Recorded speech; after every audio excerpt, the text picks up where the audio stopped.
जिला इंतजामिया की जानिब से गर्ल्स कॉलेज कल्लात में Baloch cultural dress show, food festival and mega sport gala की रंगारंग तकरीबात का इनेकाद किया गया। सकाफती मेले में बलूची गदान, बलूची कशीदाकारी और बुक स्टॉल तवज्जो का मरकज बने रहे। मजीद देखते हैं आगा कादिर शाह की इस रिपोर्ट में।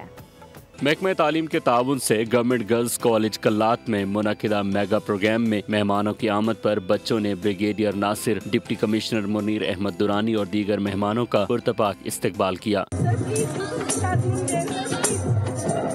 Brigadier Nasir, deputy commissioner Munir Ahmad Durrani और दीगर ने खिताब करते हुए कहा कि बलोच सकाफत और रिवायात अपनी मिसाल आप हैं। सकाफत और जबान किसी भी कौम की पहचान होती है। आप अपनी इस सकाफत को जिंदा रखें।